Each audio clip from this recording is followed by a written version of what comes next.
Private বিশ্ববিদ্যালয় অসাধারণ একটা ভূমিকা রেখেছে। এবার শুধু না, 2018-তে নিরাপদ সড়ক আন্দোলনের সময়ও সেই ঘটনা ঘটেছে। আলোকচিত্র কিন্তু একটি আন্দোলনের ভাষা। এই আন্দোলনের স্টুডেন্টের যেটা রোল ছিল, ইট ওয়াজ অ্যামেজিং।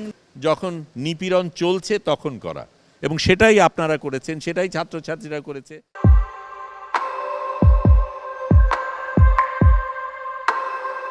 প্রাইভেট বিশ্ববিদ্যালয় অসাধারণ একটা ভূমিকা রেখেছে। এবার শুধু না, 2018-তে নিরাপদ সড়ক আন্দোলনের সময়ও সেই ঘটনা ঘটেছে। কোটা আন্দোলনে কাদের থাকার কথা সেটা যদি আমরা ভাবি, তাহলে কিন্তু মনে হবে যে প্রাইভেট বিশ্ববিদ্যালয় বোধহয় সেটা নিয়ে তার খুব একটা মাথা ব্যথা হওয়ার কথা না, কারণ তারা হয়তো সরকারি চাকরির জন্য অতটা একইভাবে আগ্রহী নাও হতে পারেন পাবলিক বিশ্ববিদ্যালয়ের তুলনায়।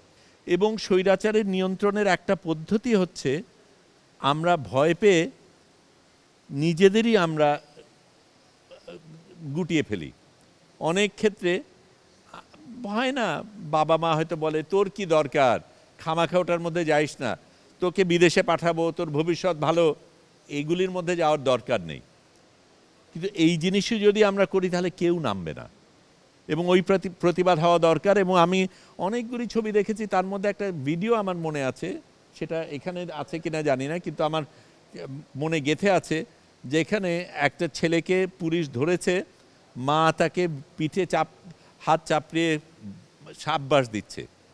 সন্তান ওই ভূমিকা রেখেছে, সেটার জন্য মা তাকে বারণ না করে তাকে মোবারকবাদ জানাচ্ছে। মা বাবারও ওই ভূমিকা দরকার, যারা মাস্টার, যারা গার্জিয়ান, তাদের ওই ভূমিকা রাখা দরকার। ছাত্ররা এটা করবে, এটা আমি আশাই করি।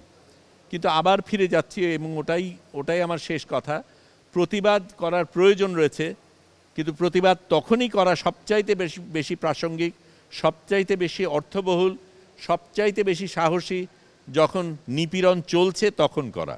এবং সেটাই আপনারা করেছেন, সেটাই ছাত্রছাত্রীরা করেছে, এবং সেটা করেছে বলেই আজকে আমরা স্বাধীন বাংলাদেশ পেয়েছি।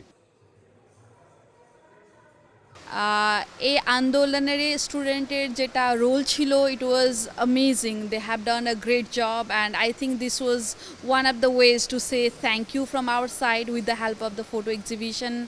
আর I think it will encourage young generation to in the process of nation building, এটাও খুবই দরকার। আমি মনে করি এটা ছাত্রদের বিজয়, এবং ছাত্ররা যেহেতু এখানে অংশগ্রহণ করেছে, এবং এই বিজয়টাকে আমরা ধরে রাখতে চাই। ছাত্ররা বারবারই বলে যে একটি অর্জন করা সম্ভব, কিন্তু সেই অর্জনটা ধরে রাখাটা অনেক কঠিন।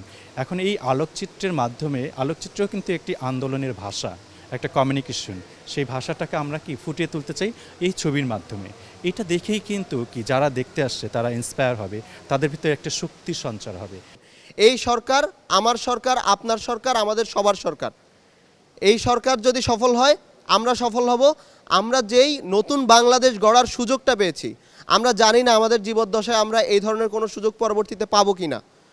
তো এই সুযোগটিকে কাজে লাগানোই, এবং এই সুযোগটিকে যাতে আমরা সফল করতে পারি, এটাই হোক আমাদের পরবর্তী বাংলাদেশের লক্ষ্য।